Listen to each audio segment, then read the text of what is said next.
pessoal, tudo bem? Quem nunca enfrentou situações conflitantes com uma criança que está em desenvolvimento?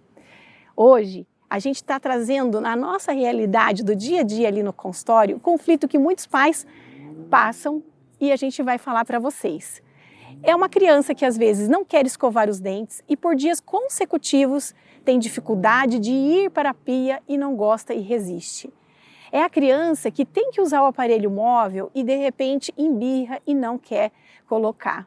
É a criança que de repente precisa ir para a cama no horário adequado e não consegue conciliar a higiene do sono como uma prática boa. É a criança que precisa ir ao odontopediatra e de repente também não consegue enfrentar aquela situação. E hoje eu trago para vocês ferramentas para nós passarmos por essas situações juntos e com informação de qualidade.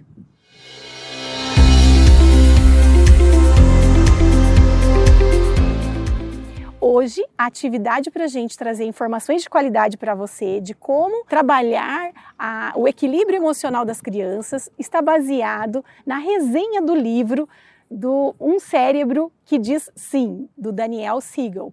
Então eu gostaria que você aproveitasse muito esse material, porque certamente vai ser um material que vai trazer uma riqueza muito grande para dentro da sua casa e para toda a sua família. Como ensinar as crianças a ter um bom equilíbrio emocional? Vamos para a primeira dica: equilíbrio. Essa é a primeira dica.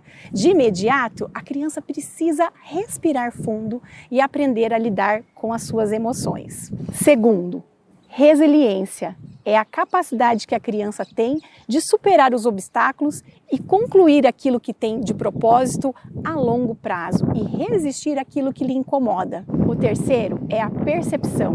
É a capacidade de se auto-observar. É observar as suas próprias emoções, observar a sua fisiologia, o que está acontecendo naquele momento, fazer uma leitura de tudo aquilo e respirar fundo e prestar atenção nas experiências e traduzir aquelas experiências em melhores momentos. Empatia. A criança que convive com um ambiente empático é capaz de se colocar no lugar dos outros.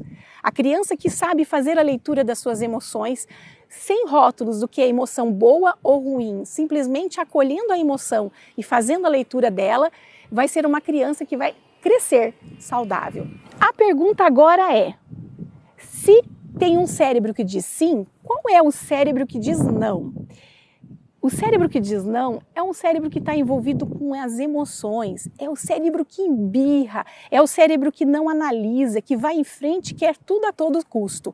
É o cérebro que se vê diante de um obstáculo e paralisa, congela, não consegue enfrentar nem racionalizar as suas próprias emoções. E o que é o cérebro que diz sim? O cérebro que diz sim é o cérebro que até identifica o dragão e sabe que aquele dragão parece terrível, mas se descobre um grande guerreiro, enfrenta a própria realidade e não resiste. Cria as estratégias certas para poder ter resiliência e passar por as dificuldades e obstáculos. E o nosso foco agora é falar um pouquinho sobre neuroplasticidade, que é a capacidade do cérebro de criar novos neurônios e novas conexões. Por isso, não precisamos pensar, ele é assim e pronto.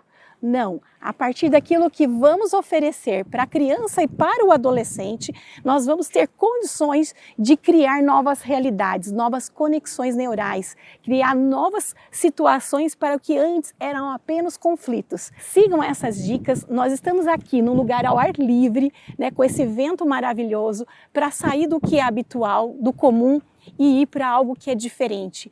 Pensar fora da caixa, deixar aquele dia a dia que nos escraviza com novas possibilidades e conexões. Aproveite cada dica que vai aparecer a seguir.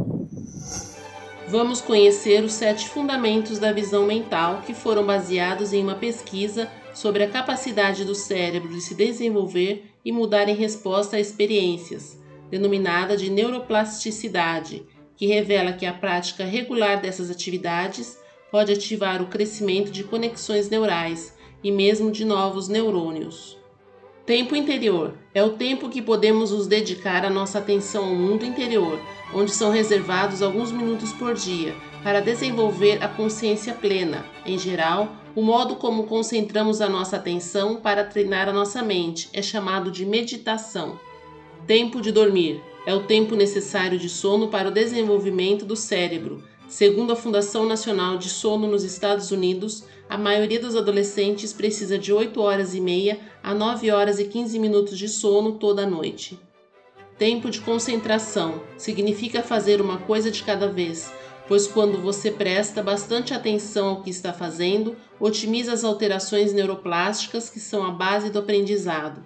O ato de aprender deve ser para a vida inteira, para mantermos nosso cérebro sempre ativo. Tempo de ócio é um tempo do dia que deixamos para não fazer nada, para relaxar, fazer uma pausa, ordenar as ideias. Tempo de brincar é um tempo diário para rir, brincar, se divertir sem julgamentos, para sermos espontâneos e criativos, para nos sentirmos aceitos e conectados, vivos e alegres. Tempo de exercício é quando movimentamos o nosso corpo, ou seja, praticando atividades físicas, pois desenvolvemos mais conexões no cérebro. Tempo de conexão é o tempo que nos conectamos com outras pessoas, ou seja, significa reservar um tempo para ficar com os amigos ou com a família, se possível pessoalmente. E se conectar com o planeta significa reservar um tempo para estar com a natureza, ou até mesmo observar as nuvens, olhar para o céu, para as árvores e cuidar do meio ambiente. Dessa forma, todas essas atividades contribuem para o melhor desenvolvimento dos adolescentes, podendo também serem praticadas pelos adultos, contribuindo para a melhor integração do cérebro e da mente saudável. Começamos falando dos nossos conflitos do dia a dia, porque ser pai e ser mãe exige preparo. E nós trouxemos para você essa resenha do livro, né, que é um cérebro que diz sim para que a gente possa construir vidas mais saudáveis. Por trás daqueles pequenos conflitos que nós citamos no início, existe uma criança que precisa se expressar, um jovem que precisa de um direcionamento.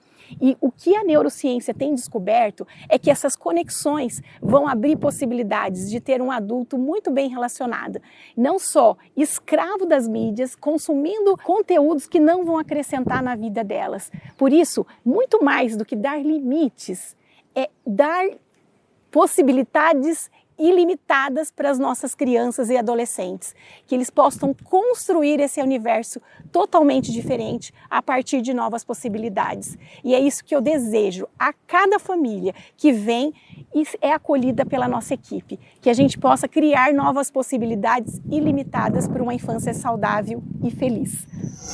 Obrigado pela sua audiência, deixe o seu like, deixe o seu curtida, que é muito importante para nós continuarmos produzindo mais conteúdos como esse. Obrigada!